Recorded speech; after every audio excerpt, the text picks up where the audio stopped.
ناديناه أن يا إبراهيم قد صدقت الرؤيا إنا كذلك نجزي المحسنين۔ ناظرین السلام علیکم، پیش خدمت ہے ہمارا پروگرام بقرہ عید۔ یہ پروگرام یہ تنظیم کی کاوشوں کا ایک نتیجہ ہے جس کا مقصد لوگوں میں بیداری اور دینداری۔ حقیقت حال کو اگر دیکھا جائے، اکثر لوگ اپنا وقت موبائل پر خرچ کرتے ہیں، تو آج اس ٹول کو استعمال کرتے ہوئے عالی جناب مولانا صفی حیدر صاحب نے ایک اسٹوڈیو کی بنیاد رکھی کہ جس میں لوگوں کو دیندار بنایا جائے اور آگاہ کیا جائے ان مسائل سے کہ جن کی ضرورت ہے۔ اسی موضوع کو دیکھتے ہوئے بقرہ عید کے اوپر آج ایک پروگرام ریکارڈ کیا جا رہا ہے۔ امید ہے کہ آپ مومنین کو پسند آئے گا۔ قبلہ آپ ہمارے ناظرین کو بتائیں کہ بقرہ عید حقیقت میں کیا ہے؟ بسم اللہ الرحمن الرحیم۔ بقرہ عید کا لفظ تو ہماری اردو کی زبان کا ہے۔ یہ جو اسلامی عید کے دن ہیں ان میں امت مسلمہ میں عید الفطر اور عید الاضحیٰ دو زیادہ جانی جاتی ہیں۔ البتہ روایات کے مطابق عید غدیر کی اہمیت اور حیثیت ان سب سے زیادہ ہے، اور انشاءاللہ نزدیک اس پر بھی ہم لوگ کچھ بات کریں گے۔ یہ عید الاضحیٰ ہے۔ عید کے لیے لفظ عید اس لیے استعمال کیا ہے پروردگار عالم نے کہ یہ پلٹ کے آنے والا دن ہے، یعنی اللہ نے اس بابرکت دن کو مسلمانوں کے لیے برکتوں کے ساتھ واپس آنے کی صلاحیت دی ہے، ورنہ ہر دن جو گزر جاتا ہے پھر نہیں آتا۔ یعنی عید کا معنی ہی یہی ہے، پلٹ کے آنے والا اور خوبیوں اور رحمتوں اور برکتوں کے ساتھ آنے والا۔ اضحیٰ بعض لوگ عید الاضحیٰ کہتے ہیں، وہ صحیح نہیں ہے، لفظ ہے عید الاضحیٰ، قربانی سے جڑا ہوا ہے، اور اس میں دن کی روشنی کا طلوع آفتاب کے ابتدائی حصے کی طرف بھی اس لفظ میں اشارہ موجود ہے۔ تو یہ عید الاضحیٰ ہے، قربانی کا دن ہے اور انسانی زندگی میں روشنی لانے کا دن ہے۔ ان کے نام کی مناسبت اس لیے ہے کہ اس دن کے اعمال میں جو بنیادی عمل ہے نماز عید کے علاوہ وہ راہ خدا میں قربانی کرنے کا ہے، جو جناب ابراہیم علیہ السلام کو جو حکم ہوا تھا جناب اسماعیل کو ذبح کرنے کا، اور انہوں نے پورے خلوص دل کے ساتھ اس کو انجام دیا، اور اللہ نے ان کی قربانی کو قبول کر کے دمبا بھیجا اور ان کے جناب اسماعیل کی حفاظت کی۔ اس کی یادگار منانے کے لیے اللہ نے دن رکھا ہے۔ ہم یہ بات یاد رکھیں کہ صرف قربانی دینا یعنی بکرا ذبح کر دینا اصل عمل نہیں ہے۔ یہ دن یہ یاد دلاتا ہے کہ حکم خدا ہو تو اپنے جذبات پہ اس طرح قابو کیا جاتا ہے کہ اپنے بیٹے کو بھی اپنے ہاتھوں سے ذبح کیا جا سکتا ہے۔ اطاعت پروردگار کی منزل یہ ہے، لہذا یہ دن آئے تو ہمارے جذبات کی قربانی، ہمارے خواہشات کی قربانی، ہمارے نفس کی قربانی، ہر وہ چیز جو اطاعت پروردگار رکاوٹ ہو، اسے آج اس بلا سے نجات حاصل کرنا ہے اور اللہ کی اطاعت کی راہ پہ آنا ہے۔ یعنی قربانی سے مراد یہ بکرا ذبح کرنا نہیں ہے؟ بھی ہے ہاں، لیکن یہی نہیں ہے۔ تو قربانی کے جو معنی ہیں وہ مفاہیم کیا نکل کر آتے ہیں؟ یعنی قربان کا لفظ اصل میں قرب سے بنا ہے اور مبالغے کا لفظ ہے، قریب لانے کا ذریعہ، یعنی اللہ سے تقرب حاصل کرنے کا ذریعہ۔ اب اس میں اللہ سے تقرب حاصل کرنے کے بہت سے ذریعے ہیں، اس میں سے ایک ذریعہ جو بڑا ذریعہ اللہ نے اسے قرار دیا ہے وہ ہے یہ کسی جانور کو قربان کرنا۔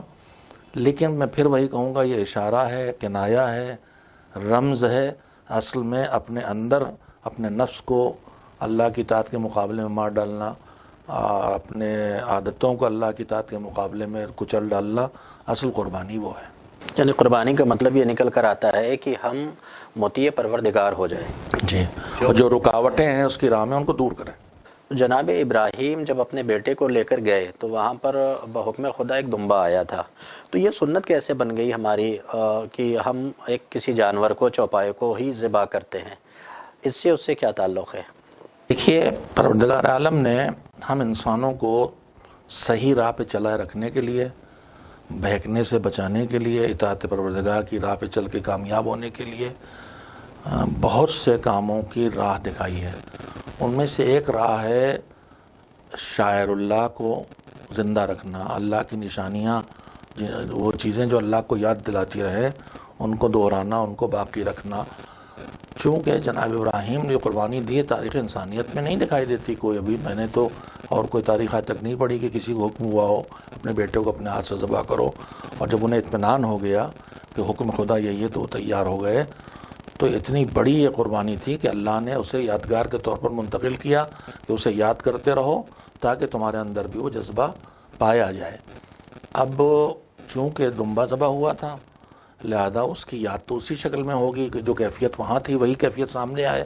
تو دمبا ذبح ہوا تو جانور ہی ذبح کیا جائے گا، البتہ ذبح کر کے پھینک نہیں دینا ہے، ذبح کر کے اس کا بہترین مصرف بتایا گیا ہے جو کہ اس کے 3 حصے کیے جائیں، اور اس میں سے ایک حصہ ان مسلمین تک پہنچایا جائے کہ جو تنگ دست اور فقیر ہوں، ان تک پہنچایا جائے۔ معاف کیے گا، ایک سوال اس سے متعلق ہے کہ جب جناب ابراہیم نے اپنے بیٹے کو ذبح کرنے کے لیے گئے اور وہاں دمبا آ گیا، تو آج امت مسلمہ اس کو ایک سنت کے طور پر اور بڑے جوش و خروش سے مناتی ہے، تو نبی کی صرف ایک کیا یہی ایک سنت ہے یا اور بھی کچھ ایسی چیزیں تھیں کہ جس کو ہم کو لے لینا چاہیے تھا یا ہم نے لیا نہیں؟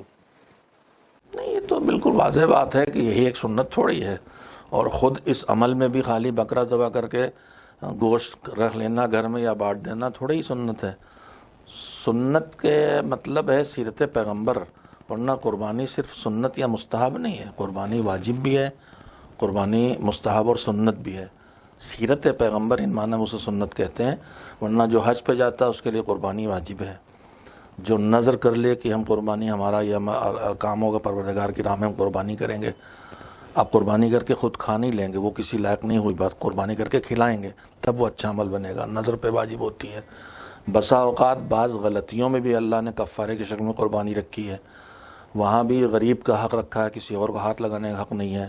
بہت سی خوشیوں میں اللہ نے قربانی کا حکم دیا ہے، ولیمے میں، شادی میں، نیا مکان بنانے میں، حج میں، اس طرح چیزوں میں قربانی ہے۔ تو اللہ کے احکام ہمہ جہت ہوتے ہیں، انسان کے نفس کی اصلاح بھی ہو رہی ہے، معاشرے کی ضرورت بھی پوری ہو رہی ہے، غریب کا خیال بھی کیا جا رہا ہے، یہ سارے پہلو ہیں۔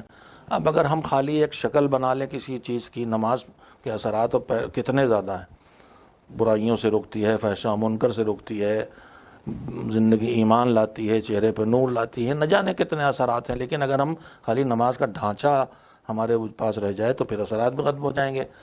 تو ہم نے خالی ایک بکرا کاٹ کے خوشی منانے کو اپنی زندگی کا ہدف سمجھ لیا، اور اس میں بھی مقابلے بازی شروع ہو گئی، اس کا بکرا تگڑا ہے کہ اس کا ہے، کتنے اس سال سب سے بکرا مہنگا کتنا بکا، وہ بادام کھلایا، اور یہ سب چیزیں قربتاً اللہ کے خلاف ہیں، خلوص کے یہ خلاف جو ہیں۔ بکرے خرید کے مہنگے مہنگے لاتے ہیں، جیسے ابھی ایک پاکستان کی خبر آ رہی ہے کہ 314 کلو کا بکرا اس نے ورلڈ ریکارڈ بنایا، بکرا 314 کلو۔ جی۔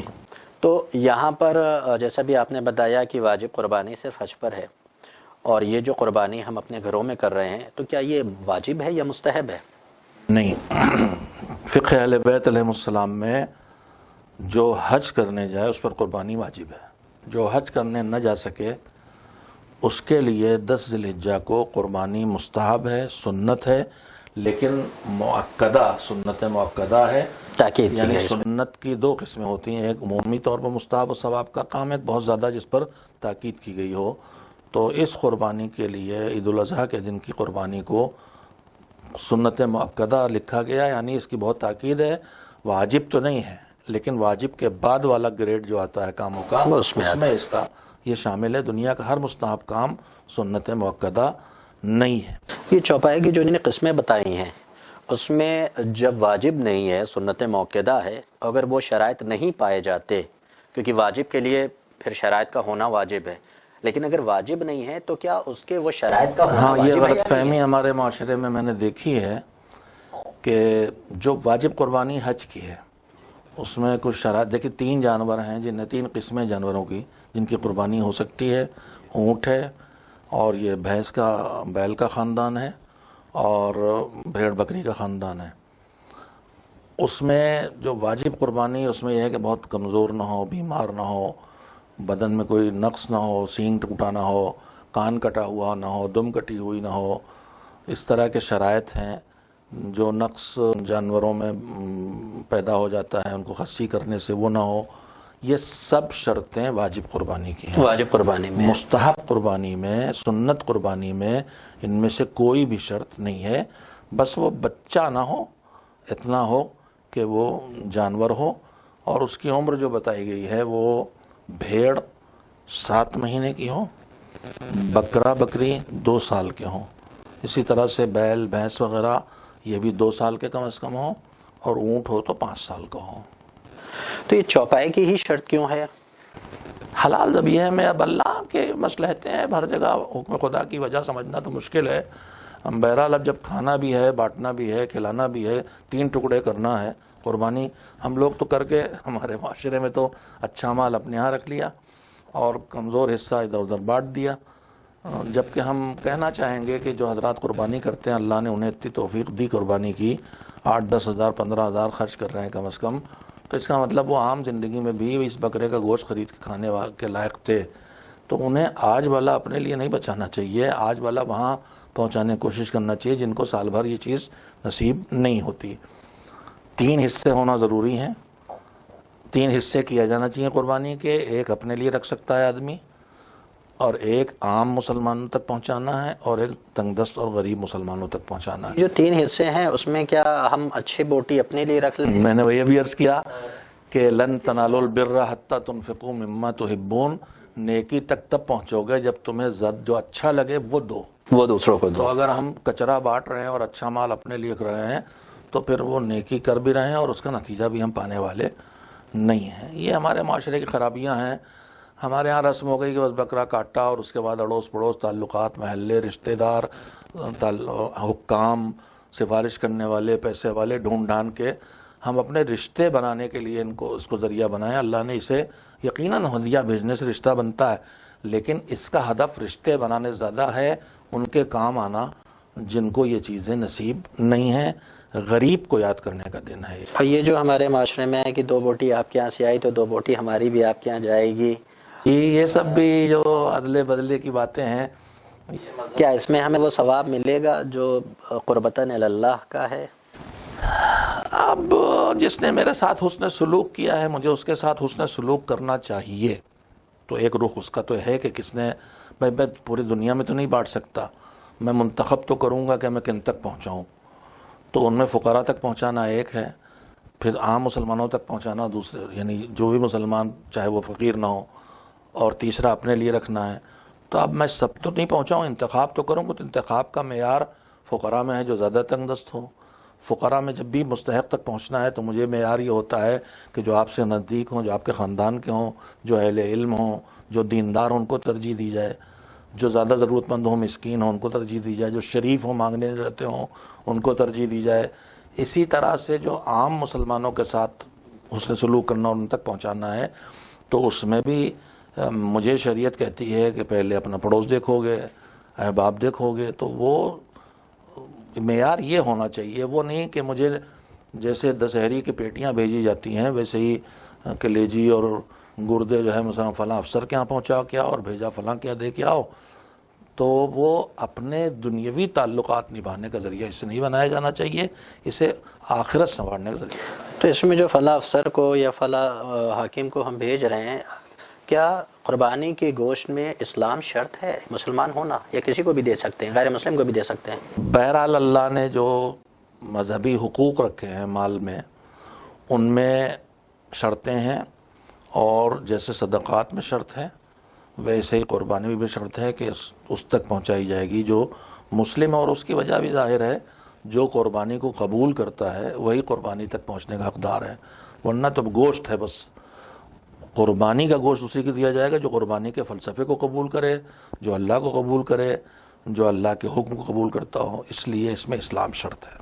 اب کسی ایسے مقام پر مان لیجئے ہماری قوم کے کچھ افراد رہتے ہیں جہاں پر کوئی مسلمان نہیں ہے، صاحب حیثیت ہیں، وہ بکرا ذبح کر سکتے ہیں، اور ان کے پاس کھانے والے 2 یا 3 افراد ہیں، تو وہ ایسی صورت میں کیا کریں؟ قربانی کریں یا کسی ادارے یا کہیں اور وہ کروا سکتے ہیں اس نیت سے کہ بھائی؟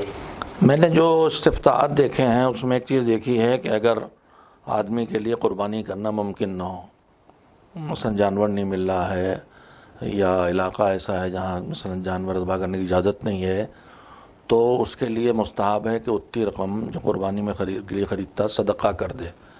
البتہ اگر میرے پاس بانٹنے کے لیے کوئی نہیں میرے علاوہ، تو میں قربانی کر کے خود کھا لوں یا اس کی جگہ کو صدقہ دے دوں۔ پہلا شعور تو میرا اس سے کہتا ہے کہ صدقہ دینا بہتر دکھائی دیتا ہے، لیکن یہ مسئلہ استفتاء کا ہے اور آپ نے اچھا سوال کیا، ہم استفتاء کر کے اسے انشاءاللہ بعد میں سوشل میڈیا پہ نشر کریں گے۔ اچھا، جو قربانی ہے ہماری، اس میں قصائی آتا ہے، اور کیا اس کا مسلمان ہونا لازمی ہے؟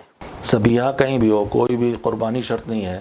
آپ ہم سب جانتے ہیں کہ حلال گوشت جانور کو بھی حلال ہونے کے باوجود کھانے کے لیے اس کا ذبیحہ ہونا شرط ہے، اور ذبیحہ ہونے کی جو شرطیں ہیں اس میں ایک شرط یہ بھی ہے کہ جو ذبح کرنے والا ہے وہ خود مسلمان ہو اور وہ اللہ کا نام لے، قبلہ رخ جانور کو لٹائے۔ میں یہاں پہ تھوڑا متوجہ بھی کرنا چاہتا ہوں کہ ہم لوگ عموماً جن کو بلاتے ہیں ذبح کرنے کے لیے وہ اتنے تعلیم یافتہ بھی نہیں ہوتے، اور شاید ان کے مذہب میں بھی اتنا زور نہیں ہے، وہ قبلہ رخ نہیں کرتے ہیں۔ جانور کو پورے جانور کو قبلہ رخ ہونا چاہیے۔ ایک مسئلہ جو میں نے آج ہی سوچا تھا گفتگو ہونا ہے تو مسائل دیکھوں، تو میں نے آج ہی دیکھا اور بھول گیا تھا، چھریاں اور چاقو جو اس وقت بن رہے ہیں اب زیادہ تر اسٹیل کے بنتے ہیں، لیکن سیستانی کا فتویٰ یہ ہے کہ اسٹیل کے چھری سے قربانی کرنا کافی نہیں ہے، ذبیحہ کرنا کافی نہیں ہے۔ جو لوہے کی چھری ہوتی ہے، جو اسٹینلیس اسٹیل نہیں ہوتا، دیسی لوہا ہوتا ہے، اسی سے قربانی کی جانا چاہیے اور ذبیحہ کیا جانا چاہیے۔ اچھا، یہ جو دعا پڑھتے ہیں، اکثر یہ دیکھا گیا ہے کہ جو ہمارے ایریے میں ہیں کچھ، اور جن کو ہم جانتے ہیں کہ وہ اہل اسلام سے تعلق نہیں رکھتے، لیکن بقرعید کے دن چھری لے کر اور ایک لکڑی کا اور نکل پڑتے ہیں۔ ہم تو جانتے ہیں تو ان سے کہتے ہیں کہ بھئی ہم تو تمہیں، لیکن جو مسلمان نہیں جانتے ہیں اور وہ ان کے یہاں جاتے ہیں، اب دعا وہ پڑھ رہے ہیں، چھری وہ چلا رہے ہیں، تو کیا یہ جائز ہو جائے گا؟ ذابح یعنی جو چھری چلا رہا ہے اور جس کے زور سے کٹ رہا ہے اس کا مسلم ہونا شرط ہے۔ غیر مسلم اپنے ہاتھ کو طاقت سے چلائے اور میں اس پہ ہاتھ رکھ دوں، اس سے بھی ذبیحہ نہیں ہوگا اور اس کا گوشت کھانا جائز نہیں ہوگا، وہ ذبیحہ نہیں ہوگا۔ بہت غور کرنے کی بات ہے کہ اگر آپ کسی شخص کو نہیں جانتے ہیں اور وہ اپنے آپ مسلمان ہونے کا دعویٰ کر رہا ہے اور بعد میں ہمیں یقین ہوتا ہے کہ بھئی یہ گڑبڑ آدمی تھا، اس صورت میں نہیں، وہ الگ بات ہوئی کہ ہم جانتے نہیں اور مسلم سمجھ کے ہم اس سے کام لے رہے ہیں، ایک الگ مسئلہ ہے، اور ہم یہ جانتے ہوئے کہ مسلم نہیں ہے اور مثلا مسلم فراہم نہیں ہے، بہت مہنگا ہے، سستے ہیں، اس لیے ہم اس کو کر لیں، وہ الگ بات ہے۔ جان بوجھ کے ہم غیر مسلم سے ذبیحہ نہیں کروا سکتے۔ اگر ذبیحہ ہم نے مسلمان سمجھ کے ذبیحہ کروایا اور بعد میں پتہ چلا کہ مسلم نہیں تھا تو وہ ایک الگ مسئلہ ہے، وہ اس سے باطل نہیں ہوتی، وہ عمل باطل نہیں ہوتا۔ بعض لوگ کام کے نہ ہونے کی بنا پر چھری لے کر نکل جاتے ہیں اور ان کو پتہ نہیں ہوتا کہ 4 رگیں کٹنا چاہیے یا نہیں چاہیے، یا گوشت کو جب وہ تقسیم کر رہے ہوتے ہیں اس کے اندر وہ اجزاء جو حرام ہیں اس کے بارے میں نہیں جانتے، باہم مخلوط کرتے ہیں۔ وہ تو اس کا قصاب کی ذمہ داری تھوڑی ہے کہ آپ کے پاس پیشہ ور ہو، کوئی بھی اصل حکم تو ہے کہ میں خود ذبح کروں اپنے ہاتھ سے۔ یہ تصور ہو گیا کہ ذبیحہ وہ ذبح کرے، قصاب آئے اور فلاں آئے، مجھے خود کرنا چاہیے۔ یہ تو اللہ کی طرف سے چھوٹ ہے کہ اگر میں نہیں کر سکتا ہوں، ڈرپوک ہوں، یا تو پھر میں حج میں جاتے ہیں لوگ خود کرتے ہیں، میں نے اپنے ہاتھوں سے خود قربانی کی۔ اگر آدمی کا دل اتنے قوی بھی نہیں ہے کہ اپنے ہاتھوں سے جانور کی قربانی دے سکے تو وہ کہاں ڈٹ کے کھڑا ہوگا اور کہاں قوت اس کے اندر آئے گی۔ اپنے ہاتھ سے قربانی کرنا چاہیے ذبیحہ۔ اور اتنی بات سب کو معلوم ہے کہ 4 رگیں کاٹنا ہے اور وہ نرخرا جو ہے وہ کاٹنا ہے، لیکن اس طرح نہیں کاٹنا ہے کہ وہ گردن پوری کٹ کے الگ ہو جائے، یہ 4 رگیں کٹ جائیں، نرخرا کٹ جائے جو کھانے کی نلی ہوتی ہے میرے خیال میں سانس کی، اور اس کے بعد گردن لگی رہے۔ یہ ذبح کرنے کا طریقہ ہے۔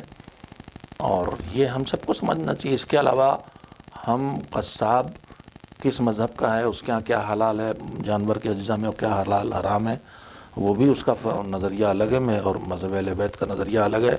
بعض چیزیں ہمارے برادران اہل سنت کے ہاں جانور کے اجزاء ہیں جن کا کھانا جائز ہے، ہمارے یہاں ان کا کھانا جائز نہیں ہے. لہذا یہ تو ہماری اپنی ذمہ داری ہے کہ ہم اس کے حرام اعضاء کو جانیں. اور ان میں جو مشہور ہے وہ تو ہم سب جانتے ہیں، لیکن جس کی طرف کم توجہ ہوتی ہے، حرام مخ سب لوگ جانتے ہیں، وہ جو لمبی پٹی ہوتی ہے سفید وہ حرام ہے. لیکن حرام مخ کے اختتام پر چنے کی دال جیسا ایک چنے کی دال جیسی چیز دماغ میں ہوتی وہ بھی حرام ہے، اور وہ اکثر بھیجے میں بھی جڑ کے آ جاتی ہے. ہاں جی جی، کیا نام ہے اس کا؟ پیٹوری گلانڈ. اچھا چلیے، لوگ بہتر سمجھ لیں گے. میں نے دیکھا جو بھیجا آتا ہے اس میں بھی وہ نیچے آخر میں حرام مغز لگی رہتی ہے، اور وہ حرام مغز بھی اس میں تھوڑا سا بچا ہوا ہوتا ہے، اور ہم لوگ ہمارے گھر کی عورتیں بھی نہیں پہچانتی. اس کو سمجھنا چاہیے وہ حرام، اسے نکال دینا چاہیے. اسی طرح ریڑھ کی ہڈی کے اوپر ایک خاص قسم کی چربی ہے، وہ بھی حرام، مجھے اس کا نام تو یاد نہیں رہ گیا ہے. پٹھے ہوتے ہیں، پٹھے، ہاں وہ ایک وہی پٹھے جو ہیں وہ بھی حرام ہیں، وہ بھی نہیں کھائے جا سکتے. وہ بھی جانور یہ قصاب کاٹ کے دے دیتے ہیں، قربانی میں نہیں روز خریدتے ہیں جو گوشت، ہم اس میں بھی یہ دو چیزیں ہم تک بہت آسانی سے پہنچ جاتی ہیں. باقی چیزیں تو ہمیں سب مشہور ہے کہ تلی حرام ہے اور پت حرام ہے، اور اعضائے تناسل کی جتنی قسمیں ہیں، پیشاب پاخانے نکلنے کی جگہ وہ سب حرام ہے، سب جانتے ہیں. اچھا، کھانے کے اندر جیسے شادی بیاہ میں ہم جاتے ہیں، وہاں پر ایک کاکوری کباب معروف ہے، اور ابھی میری ملاقات ہوئی ایک کاکوری کباب بنانے والے سے، تو لاک ڈاؤن کے اندر کافی وہ بنا کر بیچ رہا تھا. تو اس وقت بعد یہ ظاہر ہوئی کہ اس کے اندر اس کو ٹیسٹی بنانے کے لیے وہ تلی ملاتے ہیں، اور بعض پکانے والے ان کے بارے میں یہ خبر ملی کہ وہ خون کباب میں مکس کرتے ہیں.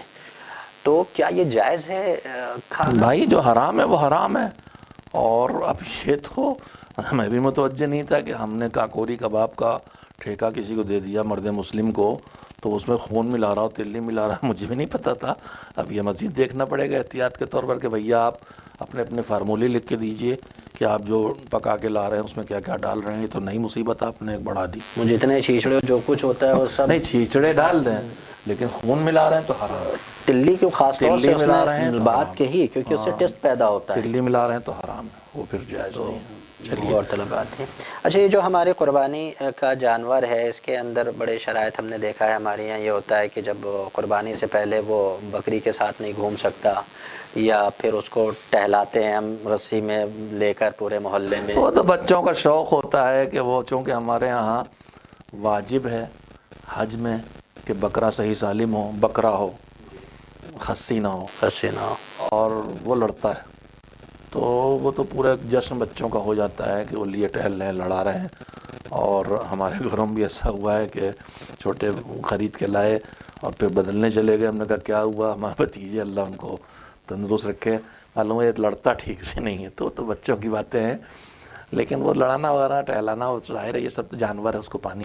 اور اگر لڑنے میں مان لی سینگ ٹوٹ گئی یا پیر ٹوٹ گیا، اب تو یہاں کوئی مسئلہ نہیں ہے، مستحب ہے نا یہاں، تو اس میں کچھ نہیں بگڑتا. اسے واپس نہیں کرنا، کوئی ضرورت نہیں، واپس کرنے کی کوئی ضرورت نہیں ہے. باقی یہ کہ ان شرائط کا لحاظ کرنا مستحب ہے. اچھے جو نہلاتے ہیں، پان کھلاتے ہیں، یہ کون سی، مطلب کیا یہ شریعت کا ایک پارٹ ہے؟ یہ پان کھلانے والی بات تو میں آج سن رہا ہوں. اس میں ایک چھلا رکھتے ہیں اور پان کھلاتے ہیں. جب وہ ذبح ہو جاتا ہے تو اس کے ہاتھ منہ سے چھلا نکالتے ہیں، ہاتھ میں پہنتے ہیں. کیا لغویات خون ہیں کو جو ہے وہ سے گھر کے تمام کونوں پہ لگاتے ہیں. یہ سب بدعات ہیں، اور ان میں سے اگر اس کو مذہب کا حکم سمجھ کے کیا جائے تو حرام ہے، اور اگر اپنے باپ دادا سے ہوتا چلا آیا ہے تو وہ رسم ہے جو آپ مذہب کو تماشا بنا رہی ہے، اور نئی نسل کی نگاہوں میں مذہب کو پست و ذلیل کر رہی ہے. اس لحاظ سے بھی یہ سب جائز نہ ہونا چاہیے. یعنی جو ہار پہنانا، حماقتیں ہیں، ہار وار بھی پہنانا حماقت کے علاوہ کچھ نہیں. اب بعض جگہوں پر اسے سجا بنا کے ٹہلا رہے ہیں گھنگرو ڈالے ہوئے، یہ سب مارکیٹنگ بھی ہے اور حماقتیں بھی، اس کے علاوہ کچھ نہیں. جانور ہے، آپ اس کو کھلائیں پلائیں اور اس کو ذبح کریں بس. اب یہ خونوں میں ڈالنا، اور یہ تو میں نے خون والا تو مجھے شاید سننے کو ملا تھا، لیکن یہ چھلے والا بالکل نیا ہے. یہ شریعت بھی تو پیرالل چل رہی ہے نا 14 صدیوں سے. ہم لوگوں کی شریعت اگر قرآن اور اہل بیت سے وابستہ ہے تو یہ شریعت خواتین جو ہے نہ جانے کہاں سے شریعت نسواں. کیا اور نماز سے پہلے ہونا چاہیے؟ تو اس میں قربانی کا بہترین وقت ہے سورج نکلنے کے بعد سے لے کر اتنی دیر تک جتنی دیر میں آدمی نماز پڑھ سکتا ہے. یہ قربانی کا وقت فضیلت ہے، جیسے نماز کا وقت فضیلت ہوتا ہے. اب اس کے بعد قربانی کا پورا دن سورج ڈوبنے تک ہے. پہلی بات یہ توجہ دینے کی ہے کہ چونکہ میں نے خود عملاً دیکھا ہے کہ قصاب کے پاس کام بہت ہوتا ہے، تو وہ نماز کے وقت اذان سے پہلے، کبھی اذان کے بعد فتوے لے کے اذان ہو گئی، قربانی ہو سکتی ہے، آ جاتے ہیں. قربانی کے بعد سورج نکلنے سے سورج ڈوبنے تک ہوتا ہے. سورج نکلنے سے پہلے نہیں ہوتا، سورج ڈوبنے کے بعد نہیں ہوتا.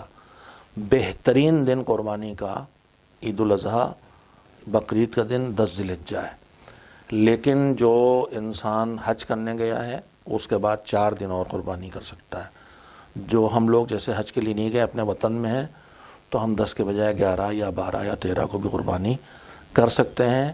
لیکن اکثر فقہا آیت اللہ العظمیٰ سیستانی خاص کر کے ان کا کہنا یہ ہے کہ بنابر احتیاط مستحب قربانی جو حج کرنے نہیں گیا ہے اس کو 10 ذی الحجہ کو کرنا چاہیے.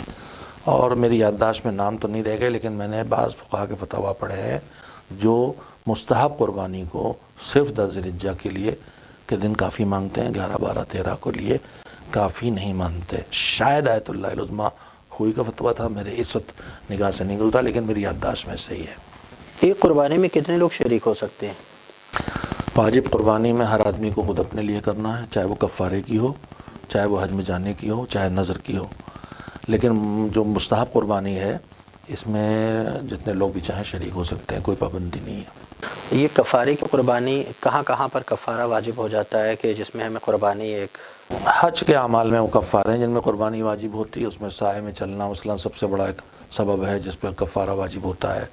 اور بھی بہت سے گناہ ہیں جو محرمات احرام ہیں جن کو اگر کر لے آدمی تو کفارہ واجب ہوتا ہے. یعنی احرام باندھنے کے بعد حج کے بعد بس. جو حج پہ نہیں گیا ہے اس کا کفارے سے تعلق نہیں ہے. قربانی کا کفارہ صرف حج کے کفاروں میں ہے. ہم کتنی قربانی زیادہ سے زیادہ کر سکتے ہیں، اس کی کوئی ایک حد؟ میں نے کوشش تو کی تھی اس چیز کو ڈھونڈنے کی، لیکن کہیں مجھے بہت تاکید نہیں دکھائی دی کہ ایک آدمی کتنی قربانی زیادہ کرے تو زیادہ اجر ہے. یہ ضرور ہے کہ آپ اپنے ہر گھر کے ہر فرد کے لیے الگ الگ قربانی کر سکتے ہیں، کریں بہتر ہے. لیکن اس کی چھوٹ دی گئی ہے کہ آدمی اپنے اور اپنے پورے کنبے کے لیے ایک قربانی کرے. یہ جو قربانی کرنے کے بعد کھال کو کیا ہم قصائی کو بعنوان اجرت دے سکتے ہیں؟ اجرت کے طور پر کھال کا دینا مکروہ ہے، اور بہتر یہ ہے، حکم یہ ہے کہ کھال کی قیمت کو صدقہ دیا جائے. اب تو فی الحال کھال کی قیمت ہی ختم ہو گئی ہے، لیکن اگر ہم سے ممکن ہو تو ہم ٹھیک ہے مارکیٹ میں نہیں جا رہی، لیکن ہم اس کی قیمت نکال کے کسی غریب تک پہنچا دیں تو انشاءاللہ اجر ہی کے حقدار ہوں گے، کوئی نقصان کا سودا نہیں ہوگا. اور یہ جو اس کے یعنی شکم سے ظاہر ہوئی چیزیں جسے موجڑی کہتے ہیں، یہ گلیوں میں بوریوں میں جو اس طرح صحیح نہیں ہے. یہ عمل اسلام ہمیں بالکل اجازت نہیں دیتا کہ ہم گندگی پھیلائیں. اسلام بالکل اجازت نہیں دیتا کہ ہم کچھ لے جا کے کہیں پھینک دیں. اس کے علاوہ یہ جو اوجڑی یا جو چیزیں ہیں ان میں اکثر چیزیں حلال اور جائز ہیں کھانا، اور ہم نہیں کھاتے تو کوئی کھاتا ہوگا، اسے دے دیں. اگر ہم پھینکنے جا رہے ہیں تو پھر پھینکنے سے اچھا کسی تک پہنچا دینا. اور پھینکنا بھی ہے تو جو ہم چند برس پہلے تک ماحول دیکھتے تھے کہ ہر آدمی متنفر ہو رہا ہے اور ڈھیر لگے ہیں اور گندگی پھیلی ہے، بدبو آ رہی ہے، یہ دین کو بدنام کرنا ہے. اور یہ جائز نہیں ہے کہ ہمارے کسی عمل سے ہمارا دین بدنام ہو. صوبائی حکومت نے گزشتہ 2-3 برسوں میں اس پہ کنٹرول کیا، بڑا اچھا کام کیا ہے. اور اب اتنی گندگی ہم نہیں پھیلا پا رہے ہیں. نہ نالیوں میں خون دینا چاہیے، نہ سڑک پہ خون کے دھبے دکھائی دینا چاہیے، اور نہ اس طرح کریں کہ ہم کسی اور کو اذیت پہنچائیں. اگر ایک حکم خدا ہے جس پر ہمیں عمل کرنا ہے اور دوسرے کو اس سے کچھ کراہت یا ذہبت محسوس ہوتی ہے تو کوئی ضروری نہیں کہ ہم اسے اس طرح دیں کہ اس کو تکلیف پہنچائیں. ہم گوشت کھاتے کوئی نہیں کھاتا ہے تو کوئی ضروری نہیں کہ ہم کٹا ہوا جانور اس کے سامنے سے لے کے گزاریں اور نفرتوں کا ماحول پھیلائیں. ہمیں ان سب انسانی حقوق کا خیال رکھنا چاہیے، دوسرے کا احترام کرنا چاہیے، ماحول کا احترام کرنا چاہیے، اور خالی زبان سے نہیں کہنا چاہیے کہ صفائی نصف ایمان ہے، اسے اپنے عمل سے ثابت کرنا چاہیے. قربانی گھروں کے اندر کی جائے، سڑکوں پہ لا کے نہ کی جائے.